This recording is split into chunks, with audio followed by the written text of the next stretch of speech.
Hello, ഇതെന്താണെന്നറിയോ? Onam celebration തലേന്ന് രാത്രി ഞങ്ങൾ പ്രാക്ടീസ് ചെയ്യാൻ വേണ്ടി ഹാളിലേക്ക് പോകുന്നൊരു വീഡിയോ ആണ് കേട്ടോ. പെട്ടെന്ന് അവർ 4 മണിക്ക് റെഡിയാവാൻ പറഞ്ഞു, പിന്നെ പറഞ്ഞു 6 മണിക്ക് റെഡിയാവാൻ, പിന്നെ പറഞ്ഞു 8 മണിക്ക് റെഡിയാവാൻ. മറ്റേ സിനിമയിൽ രാമൻകുട്ടി പറയുന്ന രാമൻകുട്ടി 5 മണിക്ക് ഫ്രീ ആണ്, 4 മണിക്ക് ഫ്രീ ആണെന്ന് പറഞ്ഞ പോലെ ഞാനാണെങ്കിൽ 6 മണി തൊട്ട് തന്നെ 4 മണി തൊട്ട് തന്നെ റെഡി ആയിക്കൊണ്ടേ ഇരുന്നു കേട്ടോ. മീൻസ് റെഡിയായി ഇരുന്നു. പക്ഷെ അവരിങ്ങനെ ടൈം മാറ്റിക്കൊണ്ട് എനിക്ക് ദേഷ്യം വന്നു കേട്ടോ. അപ്പോൾ ഞാൻ തറവാട്ടിൽ നിന്ന് അനിയത്തി കൂടെയാണ് കേട്ടോ ജിമ്മിലോട്ട് മീൻസ് ഹാളിലോട്ട് പ്രാക്ടീസിന് വേണ്ടി പോകുന്നത്. കാരണം എനിക്ക് എന്തായാലും ഒന്ന് പോകണം. കാരണം എൻ്റെ ഒരു സീക്വൻസ് പറഞ്ഞാൽ അങ്ങനെയാണ്, ഒരു സ്കിറ്റ് പോലെയാണ്. അതായത് സ്കിറ്റല്ല, ഞാൻ നാളത്തെ വീഡിയോയിൽ കാണിക്കാൻ എന്താ അവിടെ ചെയ്യുന്നതൊക്കെ നാളത്തെ വീഡിയോയിൽ കാണിച്ചു തരാം കേട്ടോ. ഇന്ന് ഞാൻ ഒന്നും അതിനെക്കുറിച്ച് പറയുന്നില്ല, സർപ്രൈസ് ഒക്കെ കളയുന്നില്ല.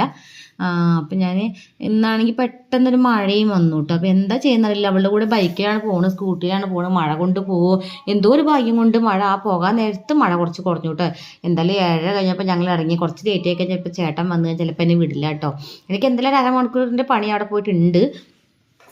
കാരണം ഞാൻ പറഞ്ഞല്ലോ, അവിടെ എത്തിയപ്പോൾ ഞാൻ ആകെ ഞെട്ടിപ്പോയിട്ട് ഒത്തിരി പേര് വന്നിട്ടുണ്ടായിരുന്നു. എനിക്കാണെങ്കിൽ ഇതുവരെ സ്റ്റേജ് കയറിയിട്ട് പെർഫോം ചെയ്യാൻ ഒന്നും അറിയില്ല പാട്ട് ഞാനത് ചെയ്തിട്ടില്ല. കുഞ്ഞുനാൾ മുതലേ എനിക്ക് ഡാൻസ് അറിയില്ല എന്നുള്ള സംഭവമുള്ള കാര്യം ഒന്നും ഞാൻ മുന്നോട്ട് ഇറങ്ങാറില്ല കേട്ടോ. ഡാൻസ് അറിയില്ല, പാട്ടറിയില്ല, അങ്ങനെയൊക്കെയാണ്. അവിടെ പോയപ്പോൾ ഇതാ കുറേ പേര് അവിടെ നിന്ന് പ്രാക്ടീസ് ചെയ്തിട്ടുണ്ട്. ഇതാ കുറച്ച് പേര് ഇവിടെ നാളേക്കുള്ള അത്തപ്പൂവിനുള്ള സെറ്റപ്പ് റെഡി ആയിക്കൊണ്ടിരിക്കുന്ന ചിത്രം വരയിലും കാര്യങ്ങളൊക്കെ ആയിട്ട് ഇങ്ങനെ റെഡി ആയിക്കൊണ്ടിരിക്കുന്നുണ്ട് കേട്ടോ.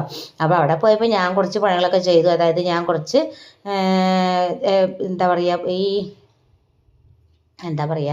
ഈ പൂക്കളില്ലേ, അതിനെയൊക്കെ ഞാനൊന്ന് മാറ്റി. വാടാമല്ലിപ്പൂവ് എനിക്ക് പണിയായിട്ട് കിട്ടി. നല്ല വലിയ ടാസ്ക് തന്നെ കേട്ടോ. കാരണം വാടാമല്ലിപ്പൂവിൻ്റെ പൂവിന്ന് അത് ഇപ്പോൾ പേർത്തെടുക്കൽ വല്ലാത്തൊരു പണി എനിക്ക് അന്നാണ് കേട്ടോ മനസ്സിലായത്. എന്നാലും എനിക്ക് ആവുന്ന പോലെയൊക്കെ ഞാനത് ചെയ്തു കേട്ടോ.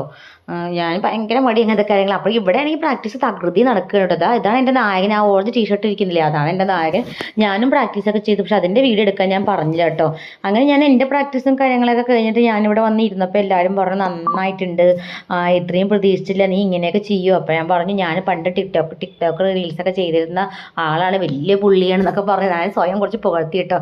അപ്പോൾ എൻ്റെ അതൊക്കെ ഞാൻ അവിടെ ഈ ചേട്ടനെല്ലാം കാണിച്ചു കൊടുത്ത് ഞാൻ എന്താ ഷൈമിയും വീണ്ടും തിരിച്ച് വീട്ടിലേക്ക് വിടുകയാണ്. Bye bye, see you. ബാക്കി അടുത്ത വീഡിയോയിൽ.